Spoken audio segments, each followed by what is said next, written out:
In this video, we'll demonstrate general settings of the phone as well as USB connectivity, and changing things like your PIN and your password settings. Let's start by exploring the personalization options of the phone. The Droid X phone is very powerful and has a lot of different features available to you. Most of these settings can be found by pressing the launcher icon and going down to settings. So if we tap settings, these are a list of available options that we have, including settings on the phone and personalization options. Let's start by going under sound settings. So if we tap sound, these are all our different sound personalization options. First of all, you can select silent mode, which is shown in a previous video, by just simply swiping the sound button to the left. That will turn it into silent mode as well, but you can also select that option here. So if you check this, all sounds will be muted on the phone, and it'll only vibrate if you get an alert or a phone call. Vibrate, you can choose to specify if you select it. You can choose always, never, only in silent mode, or only when not in silent mode. Cancel here. Volume, you can adjust the system volume. Actually, you can adjust all the volume toggles. So here you can choose ringtone, media, alarm, or your notification volume, or you can choose to use incoming call volume for notifications. That makes it easy because that's kind of a one-stop shop for all volume settings. Hit cancel. Whenever you're finished hitting it, you just hit OK and it'll set that setting for the phone. Your phone ringtone, if you select that, just different types of ringtones available. If you want to preview the ringtone, you simply just select the ringtone. As you can see, my particular phone the volume isn't enabled very high, so you can adjust the volume on this side here. And you can select different ringtones. When you're ready, you hit OK. Notification ringtones, you can select different types of short ringtones for your notification. So for example, if you don't want the default ringtone, which I believe is just the Droid, you can also, in this setting, you can adjust the volume of the notification ringtone by pressing the toggle up over here on the top right hand corner of the phone. You can choose any one of these. That's typically the default ringtone that it's on, and we hit OK. And if you scroll down here, you have audible touch tones. So when you're on the dial pad of the phone, you can tap. Whenever you tap a number, it'll make a touch tone sound, kind of like a classic phone.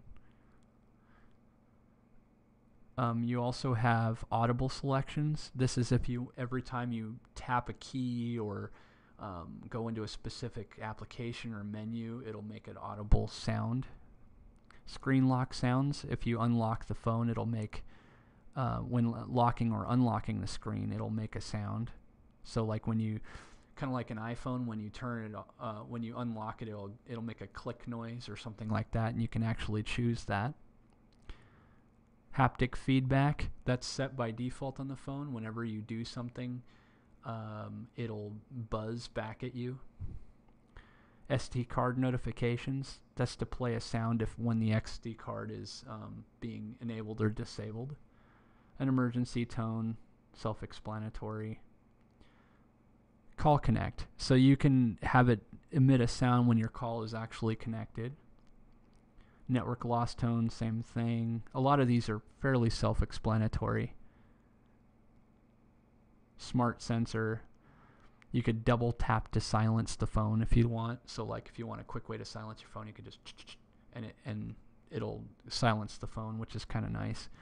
Or you could do a smart profile where it basically does anytime the phone's face down, it'll go into silent mode. So we hit the return key to go back to the settings menu. Now we can go into our display options. Display, a lot of basic settings. You can choose the brightness of the phone, which I won't change for this purpose of this video. You can choose to auto rotate the screen. That is where if you rotate the phone, it'll go into portrait and landscape based on, and it senses its own weight balance to switch. Animation, you can choose to show animations on the phone for the different icons and whatnot.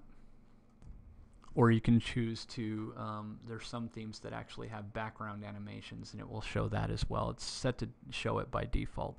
Your screen timeout, if you select this, you can choose how long you want before the screen times out. Currently I have it set to 15 minutes as I am using that. I'm trying to keep the screen on for the presentation, but you can choose whatever you'd like. So you can choose 15 seconds up to 15 minutes. Wallpaper settings. We can adjust the phone's wallpaper settings by going here, and you can choose the different types of wallpapers you'd like. So if you go to wallpapers, you can scroll through the various different wallpapers that the phone has. There are a lot of default options here. Currently I have it set to the stock wallpaper. You hit set and it sets the wallpaper. The roaming banner, that just basically when you have a notification it rolls the text.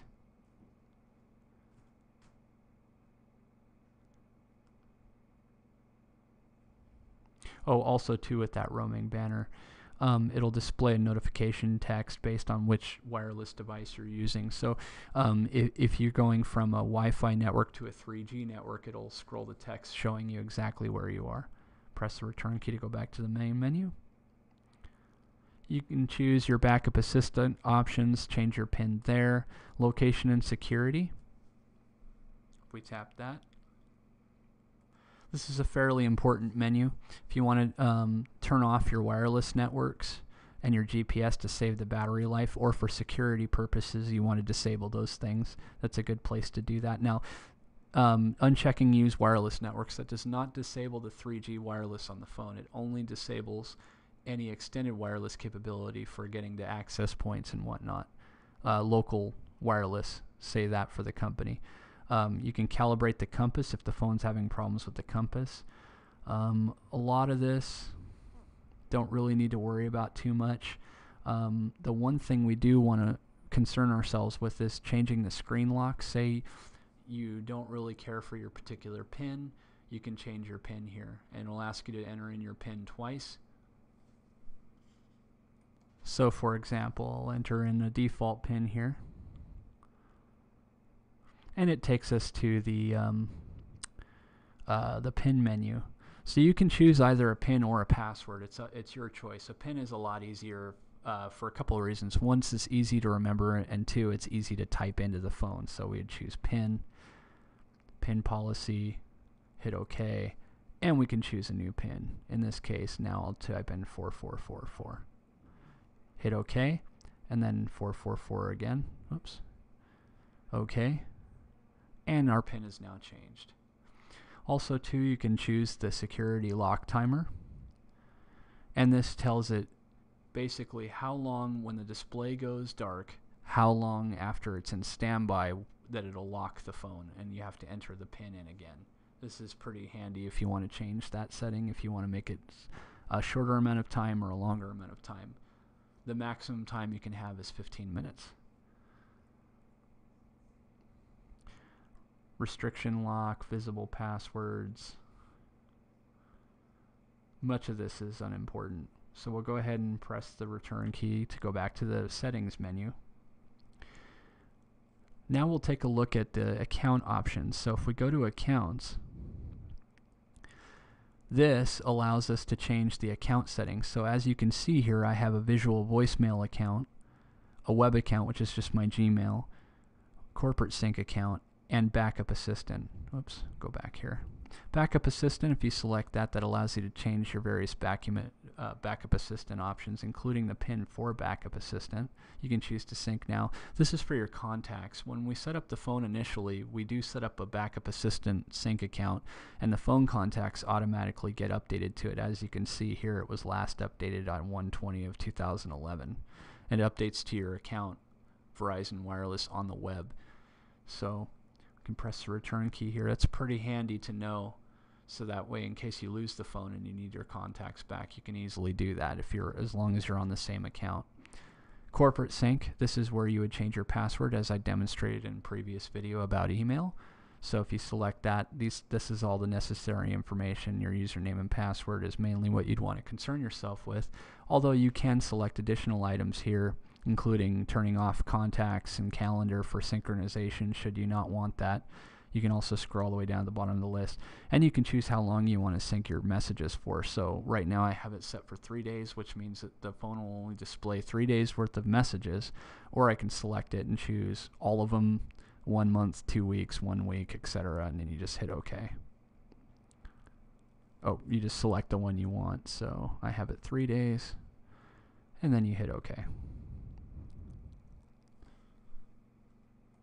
That pretty much covers the personalization options on the phone. So if we press the home key here, we can go back to the main home menu.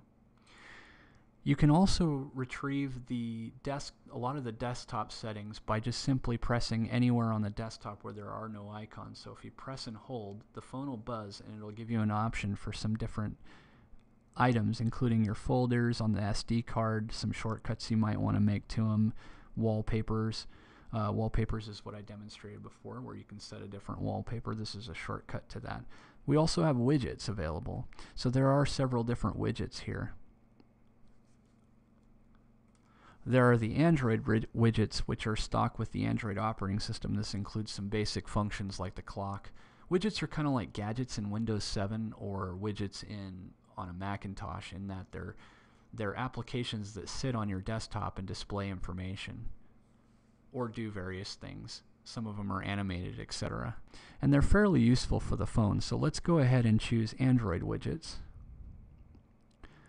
And as you can see, we can choose different types of widgets. Some applications allow like a preview snapshot of your current account in the widget. There are all sorts of different ones available. Just depends on what applications you have installed,